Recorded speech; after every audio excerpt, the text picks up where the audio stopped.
Olá, eu sou a Gabi Fadel e bem-vindos a mais um surto coletivo. Antes da gente ir pro caso de hoje, não se esquece de já curtir aqui o vídeo se você gosta do surto coletivo e se inscreve no canal caso você não seja inscrito ainda. E no caso de hoje, para deixar todo mundo bem surtado, nós vamos falar da recente descoberta de mais de 100 mulheres em uma fazenda humana para coleta de óvulos. Mas antes da gente ir para o caso especificamente, a gente precisa ter um papo sobre o mercado da fertilidade. Você com certeza já ouviu falar da fertilização in vitro, que é quando a gente tem aí o encontro dos gametas, do óvulo e do espermatozoide num laboratório e que depois esse embrião, que é criado ali no laboratório, é inseminado dentro da pessoa com um útero. Caso você seja uma pessoa que queira fazer a fertilização desse jeito, seja por qualquer coisa que seja, ou talvez você queira guardar os seus óvulos para que depois, quando você estiver mais velha, você possa escolher se você vai ter um filho ou não, né? Não chegar num momento que você não pode mais ter filho. Vai que você descobre o seu príncipe encantado, sendo que você já tem 50 anos e aí não é mais tão fácil de conseguir ter um filho de uma forma natural, né? Aí você tem seus óvulos lá congelados e aí você pode sim ter um filho com uma fertilização in vitro, né? Enfim, para você conseguir fazer uma fertilização in vitro, você precisa fazer uma extração dos seus óvulos. E eu acho que essa é uma parte que ninguém para muito pra pensar, né? Sobre como é feito isso. Se você quer congelar óvulo, ou se você quer tentar uma fertilização in vitro, né? Como que é o procedimento? Porque o procedimento de extração de óvulo, ele não é um procedimento nem um pouco simples e nem indolor. O primeiro passo para você fazer essa extração é você passar 10 dias tomando 2 tipos de hormônio. E quando eu falo tomar esses hormônios, eu não digo tomar pela boca. É tomando injeção na barriga. Então, por 10 dias, você vai injetar 2 tipos de hormônio na sua barriga. Todos os dias. Um desses hormônios é para estimular o crescimento dos folículos, que é ali onde fica o óvulozinho guardado, né? E o outro hormônio é para evitar a ovulação. Ou seja, o que você quer fazer você quer que esses óvulos eles se desenvolvam dentro dos folículos, mas que esses folículos não liberem esses óvulos para fora do ovário, pra de fato acontecer a ovulação, sabe? Porque imagina, você tá tomando ali um monte de hormônio, aí você vai lá e ovula naturalmente, meio que não serviu de nada pra você fazer a extração, né? Foi em vão. Esses óvulos todos, eles precisam ficar ali bem desenvolvidos, mas ainda dentro dos folículos, ainda dentro do seu ovário, para que você consiga fazer, então, o procedimento de extração. Essas injeções que você toma aí diariamente por 10 dias na sua barriga, né, todo mundo fala que é um processo um pouco doloroso, que muitas vezes, assim, você começa meio que nem ter lugar mais na barriga diferente, assim, para dar a injeção, que já tá tudo meio dolorido, né, e fica tudo meio inchado, sensível ao toque. Além disso, é uma enxurrada de hormônio que você tá tomando, e a gente sabe que quando tem aí um descontrole emocional, né, isso muda completamente a nossa cabeça, o nosso corpo. Os efeitos colaterais desses hormônios, que são muito fortes e numa quantidade muito grande, sim, são muito severos. Muitas mulheres relatam que elas ficam com dores abdominais, assim, muito fortes, ganho de peso, dores intensas, insônia, crise emocional, porque imagina, os seus hormônios mexem muito com o seu emocional. Tem gente que entra em crises de depressão, tem gente que entra em crises muito severas de depressão ou mudanças muito, muito drásticas de humor. E além de tudo isso, você ainda corre o risco de desenvolver uma síndrome muito séria, chamada de síndrome da hiperestimulação ovariana, que a gente vai chamar agora de SHO. Essa síndrome é basicamente quando o seu corpo ele reage demais da conta a esses hormônios que você tá tomando. E aí, os seus ovários, eles acabam produzindo assim um número muito maior do que o normal de óvulos. Quando você tá fazendo essas estimulações, né, já é pra você ter um número maior de óvulos, mas aí é um número maior ainda, e aí os seus ovários ficam hipersensíveis, inchados, e o corpo começa a reter muito líquido. E aí, nos casos assim mais severos, esse líquido que o seu corpo retém pode se acumular até mesmo no seu abdômen ou no seu pulmão, e precisar ser feito um procedimento daí da remoção desse líquido. Além disso, essa síndrome pode causar vômito, náusea, dor abdominal e, em casos muito, muito, muito extremos, levar à morte. Mas enfim, depois de você passar por esses 10 maravilhosos dias aí de completo descontrole hormonal, você então vai para o procedimento de extração. E aí, para esse procedimento, você vai tomar uma anestesia, porque não tem como fazer sem anestesia, porque é um pouco intenso.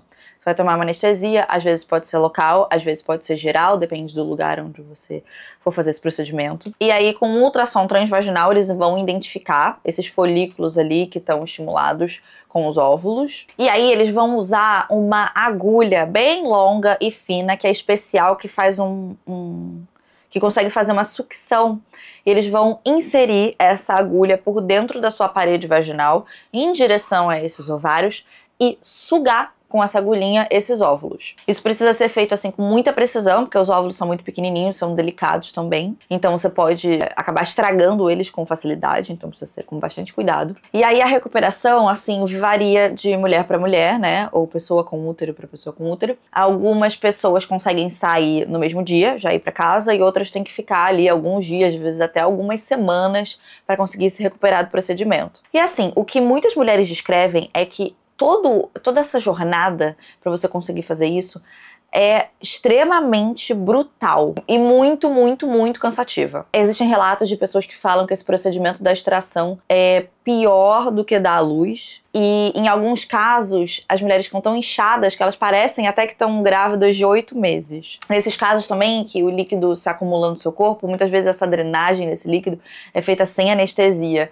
E muitas mulheres descrevem isso também como, assim, um procedimento horrível. Então, assim, gente, não é um passeio no parque super tranquilo, não é um pedacinho de bolo, sabe? Não é nada que é super simples. Vai variar muito também de como o seu corpo reage, né? Pode ser, às vezes, um pouco mais fácil para algumas mulheres, muito mais difíceis para outras, né? Mas definitivamente não é um procedimento simples. Muitas pessoas passam por isso, às vezes porque as pessoas não conseguem conceber de forma normal, então elas passam por esse jeito, às vezes é para poderem serem mães ou pais depois, mais tarde. Mas algumas pessoas fazem esse procedimento também porque querem doar esses óvulos. Aqui no Brasil, a venda de óvulos ou sêmen é proibida por lei, porque é considerada como tráfico de órgãos. E a gente já gravou um vídeo aqui falando sobre tráfico de órgãos. Mas em vários países, na Europa, nos Estados Unidos, na China, na Rússia, até na nossa vizinha aqui, a Argentina, você pode sim vender os seus óvulos ou seu sêmen para clínicas de fertilização. E aí depois essas clínicas revendem esses óvulos e esse sêmen para pessoas que querem ser mães ou pais e não conseguem às vezes tem algum problema, às vezes não produzem gameta. Enfim, para quem estiver precisando deles para poder ter um neném. E aí aqui, quanto que você ganha quando você vai vender os seus óvulos? Varia muito de país para país, tá? Na Inglaterra, por exemplo, tem uma lei que define que o máximo que você ganha por cada ciclo, que é como a gente chama todo esse processo de tomar os hormônios e aí depois de fazer a extração desses óvulos, né, um ciclo. Por cada ciclo você pode ganhar até no máximo 750 libras. Mas nos Estados Unidos, por exemplo, que é o lugar que tem a maior variação de preço entre quanto você pode ganhar por um ciclo, e também é o lugar que você mais pode fazer dinheiro com isso. Você pode receber entre $5.000 até $50.000 por um ciclo. E aí eles vão levar em consideração algumas coisas na hora de comprar esses óvulos de você. O seu grau de escolaridade, e se você foi para uma das faculdades mais tops dos Estados Unidos ou do mundo, você ganha mais com isso. Também a sua aparência física, né, grau de escolaridade e até a sua ascendência. Porque certas etnias, certas ascendências, se elas são mais raras no mercado de fertilidade, por exemplo, digamos assim, digamos que você tem uma ascendência coreana. E aí no mercado de fertilidade não tem muitas pessoas coreanas doando óvulos. O seu óvulo, então, vai valer mais, porque claramente os pais e mães coreanos que querem ter filhos coreanos e estão procurando óvulos coreanos têm um menor acesso a isso. É basicamente oferta e demanda, né? Se tem pouca oferta de um determinado tipo de ascendência, você vai receber mais se você resolver vender os seus óvulos dessa ascendência. E também você ganha mais se você já doou alguma outra vez antes. Porque daí eles têm mais certeza de que fazer um ciclo com você vai dar certo, porque nem sempre dá certo, tá? Não é todo mundo que vai responder os remédios, às vezes a pessoa não produz muitos óvulos, às vezes não, enfim, várias coisas podem acontecer, né? Mas se você já fez antes, então eles têm mais uma certeza de que o procedimento vai dar certo, então você ganha mais. E também sabe o que aumenta quanto mais você faz esses ciclos? as suas chances de desenvolver SHO. Quanto mais você faz esses ciclos, maior é a sua chance de desenvolver essa síndrome, né? A recomendação é que uma pessoa, em toda a vida dela, não faça esses ciclos por mais de 6 vezes. Por toda a vida. Nos Estados Unidos, por exemplo, isso é só uma recomendação, tá? Porque tem gente que faz bem mais do que isso. Mas é uma recomendação por alguns motivos, né?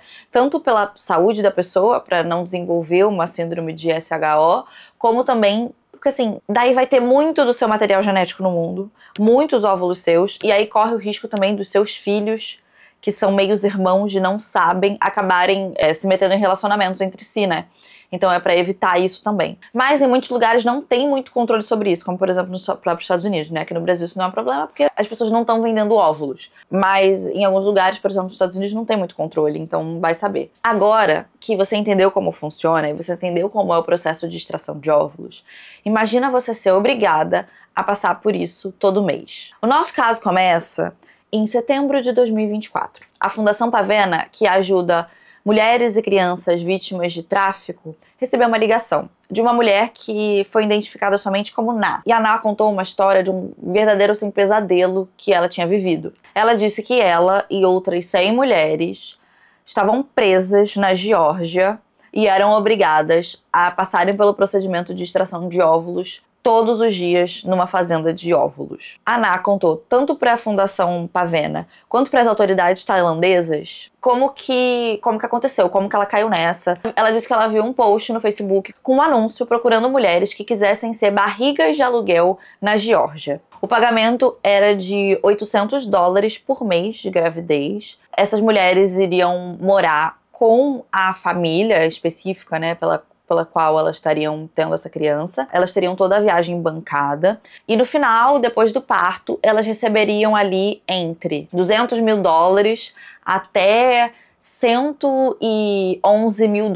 Variava ali de cada anúncio que cada mulher viu. Mas o valor ficava nesse range aí, que sinceramente é um range bem grande, né, mas enfim. E assim, esse dinheiro, pensando aí, vamos fazer aí uma média de $70 mil entre esses dois valores. É um dinheiro que para essas mulheres na Tailândia, assim, é capaz de mudar a vida delas. O salário mínimo na Tailândia, ele fica aí mais ou menos entre uns 50, 60 reais por dia. Então pensando que se você trabalhasse todos os dias na semana, todos os dias, sem nenhuma folga, você receberia ali mais ou menos uns 1.800 reais, mais ou menos. Então imagina, né, para uma pessoa que está recebendo esse valor por mês, de repente receber $100 mil, esse é um dinheiro que é capaz de mudar a vida de uma pessoa completamente. Então a Ná, quando ela viu esse anúncio, ela resolveu aceitar, porque ela achou que ela ia mudar de vida. Não só ela, como várias outras pessoas aceitaram também a proposta. Você preenchia um formulário ali com seus dados, coisas de saúde.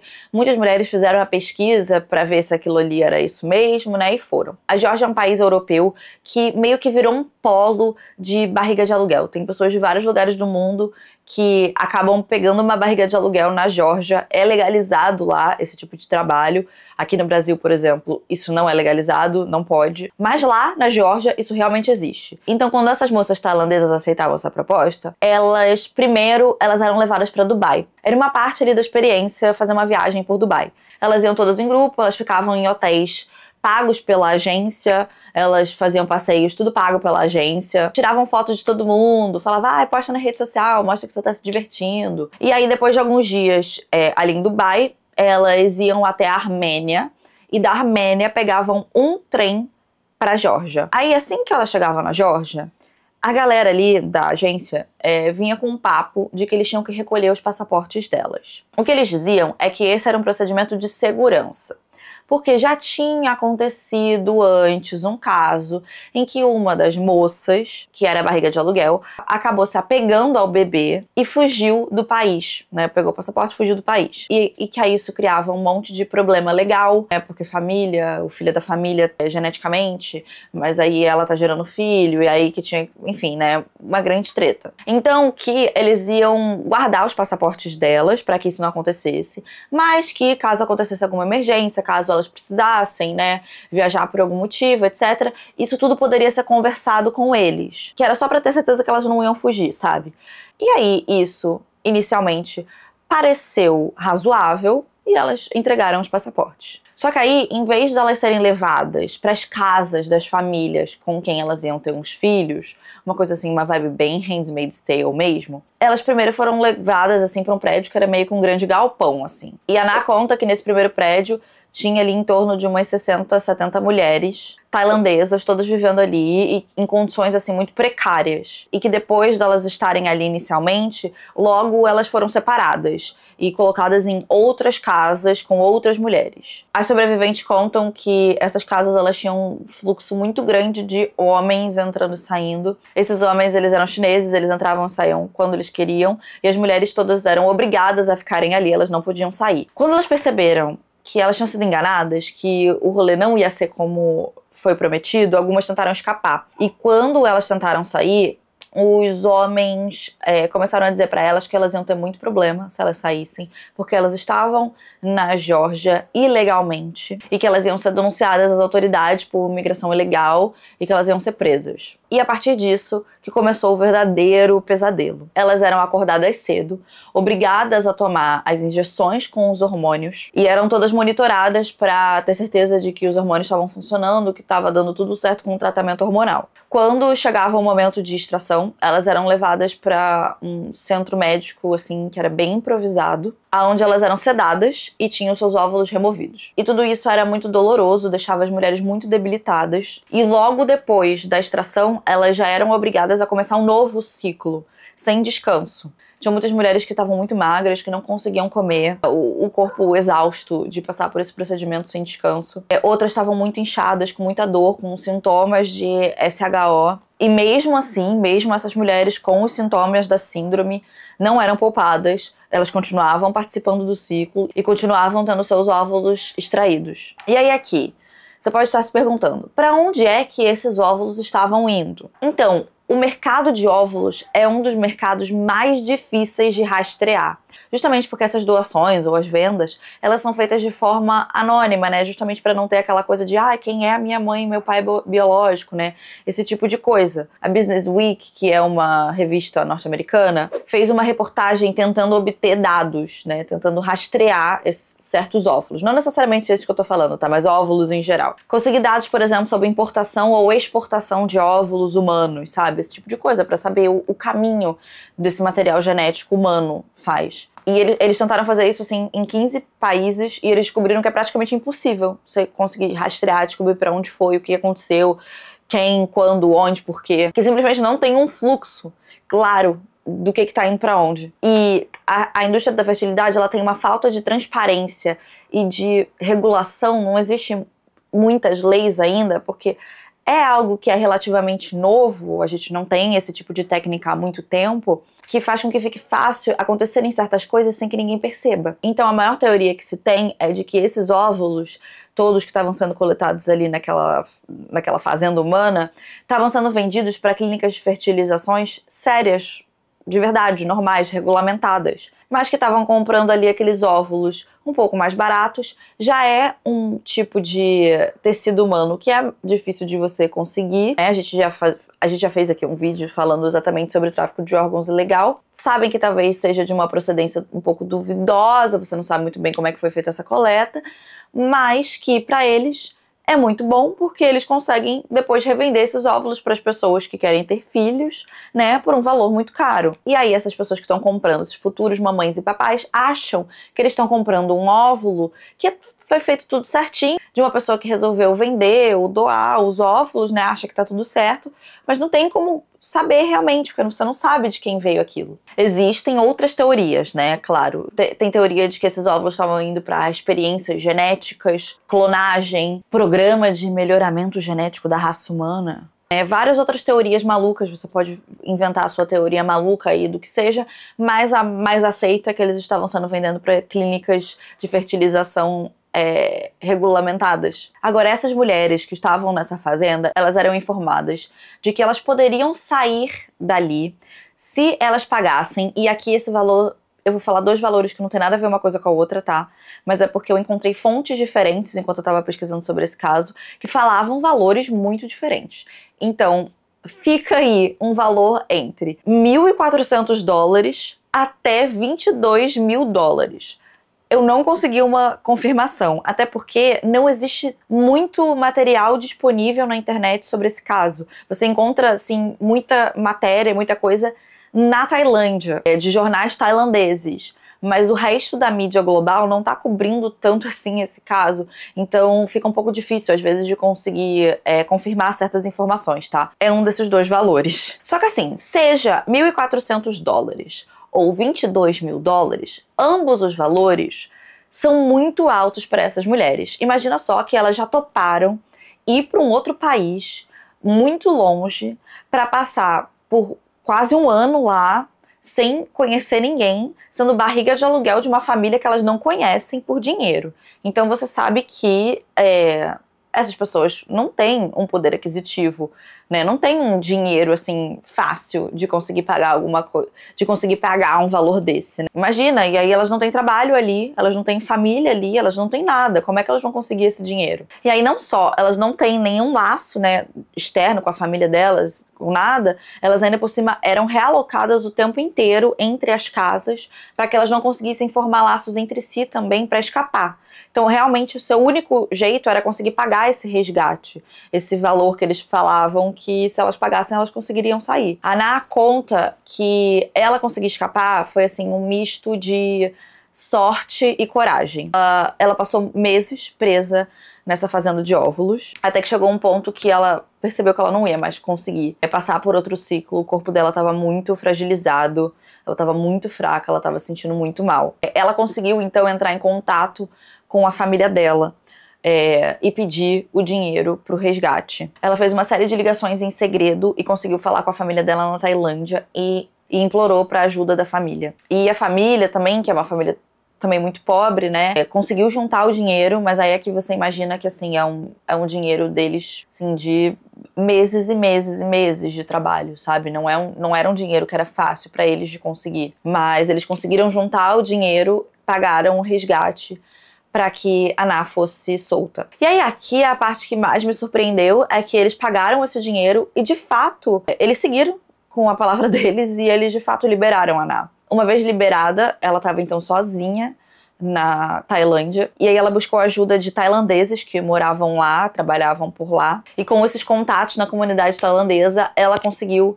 então voltar para a Tailândia. Quando ela voltou para a Tailândia, a primeira coisa que ela fez foi procurar a Fundação Pavena para conseguir resgatar essas outras mulheres que estavam presas também na fazenda de óvulos. Porque a Fundação Pavena é especializada em conseguir resgatar vítimas de tráfico humano. Quando ouvimos sua história pela primeira vez, tivemos tantas perguntas. A escala da operação que ela descreveu era quase inacreditável. Isso foi o que uma das pessoas da fundação que ouviu a história dela pela primeira vez falou. E aí aqui o que acontece é que esses casos, né, de tráfico internacional, eles são, assim, muito difíceis de você conseguir provar, de você conseguir levar pra frente. E aí, com a ajuda da descrição da Ana, porque ela contou tudo o que aconteceu, descreveu todo o processo, a fundação se juntou também com a polícia tailandesa e eles começaram a investigar. Começaram a comparar relatos de pessoas desaparecidas, por exemplo. Entraram em contato com as famílias dessas mulheres que tinham supostamente ido para a Geórgia para serem mães de aluguel.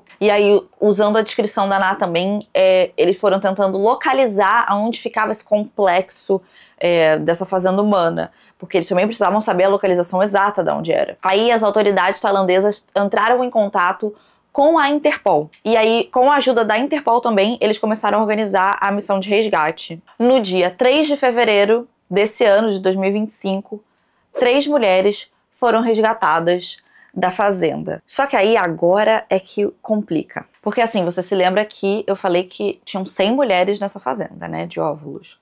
E só 3 foram resgatadas. Porque uma vez que as autoridades georgianas chegaram na instalação, eles disseram que não existiam evidências de que essas mulheres estavam sendo mantidas ali contra a vontade delas. Eles fizeram uma inspeção no lugar, disseram que tinha ali em torno de 70 mulheres estrangeiras, e aí começaram a entrevistar essas mulheres, mas nem todas elas estavam descrevendo, assim, esse inferno que a Ana descreveu. E várias delas diziam que elas estavam ali por vontade própria, que elas estavam recebendo para fazer aquilo. Uma dessas mulheres se chamava Nara, Ela disse que ela estava ali porque ela queria, que ela tinha o passaporte dela, que ela podia ir embora quando ela quisesse. E ela chegou até a mostrar um contrato que ela tinha com uma empresa chamada Chinese Baby Can Medical Consulting Group, LLC. E aí ela disse que as mulheres estavam lá, inclusive estavam sendo pagas ali entre 300 e 500 dólares por mês pra estarem ali. E quando chegasse no final do processo, elas iam receber $1.000 também. Agora, quando que é o final do processo? E aí nisso apareceu um cara chamado Lin, que disse que ele era um representante da tal da Baby Can, que também negou tudo, falou que não era nada disso. Falou que ninguém era forçado a estar ali, que elas todas eram recompensadas pelo trabalho delas, que enfim, que não tinha confiscado o passaporte de ninguém. E aí, as autoridades, tanto tailandesas quanto georgianas, foram lá, entrevistaram várias mulheres, e dessas 70 mulheres, só 3 imploraram pelo resgate. As outras, não. E não foi registrada nenhuma outra denúncia formal contra aquela instalação. E aí, assim, isso gerou muita revolta. Tem muita gente que diz que essas sobreviventes, essas pessoas que foram resgatadas, relataram que muitas dessas mulheres tinham medo de falarem alguma coisa, de denunciarem, por exemplo, que elas foram sequestradas, né?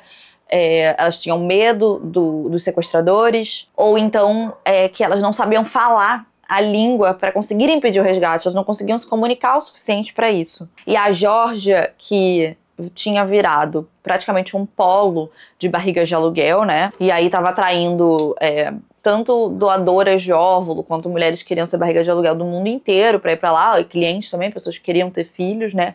Agora estão repensando as leis deles de barriga de aluguel e estão falando até em proibir completamente esse tipo de comércio. E aí aqui a gente pode entrar numa discussão de que talvez, de fato, algumas dessas mulheres que estivessem presas lá, elas achavam que elas estavam consentindo aquilo. Porque quando você vive na pobreza, né? E a única alternativa que te dão é você vender uma parte sua, ou então você pagar uma quantia absurda de dinheiro para sua realidade. Será que a gente pode chamar isso de fato de consentimento? Será que uma pessoa nessa situação pode de fato consentir e falar, não, beleza, eu tô aqui porque eu quero? Isso também gera um outro tipo de discussão, né? O quanto que mulheres pobres estão vulneráveis a virarem um produto sendo comercializado pelo mercado de fertilização. Existe aí os Princípios de Verona, que é um documento que fala exatamente sobre esse tipo de comércio, né? Dizendo que mulheres que são barrigas de aluguel comercial devem dar consentimento voluntário e totalmente informado antes de passar por qualquer procedimento. Mas o que é esse consentimento quando você é uma pessoa desesperada? Isso é mais um jeito de você explorar uma pessoa em uma posição vulnerável em prol de pessoas com muito dinheiro. E aí aqui a gente ainda tem que pensar em mais uma coisa. As taxas de natalidade no mundo inteiro estão caindo. A gente já sabe de vários países que estão com um grande problemão, né? Como, por exemplo, a Coreia, enfim, entre vários outros aí, que a taxa de natalidade só cai. Qual que vai ser o impacto disso também para essas mulheres em posições vulneráveis? Daqui a pouco a gente vira um grande The Handmaid's Tale com essas mulheres pobres. Essa investigação dessa fazenda de óvulos na Geórgia ainda não acabou, eles ainda estão investigando. As autoridades tailandesas fazem uma puta pressão para conseguir resgatar as mulheres que ainda estão lá. Mas aí, enquanto isso, o governo da Geórgia fica, não, calma, elas estão lá porque elas querem. E tá tendo toda essa rinha aí entre os dois. Tem várias teorias da conspiração relacionadas a esse caso, porque esse caso não foi muito coberto pela mídia, com exceção da mídia tailandesa, então tem gente que acha que pode ser pessoas poderosas envolvidas, entre vários outros, mas uma lição a gente tira disso, né? É que o mercado de fertilidade é, sim, mais um jeito predatório de explorar corpos de mulheres pobres. Se você gostou do vídeo, não se esquece de curtir, se inscreve no canal caso você não seja inscrito ainda e vire um lindo unicórnio surtadinho. E eu vejo vocês no próximo vídeo. Tchau!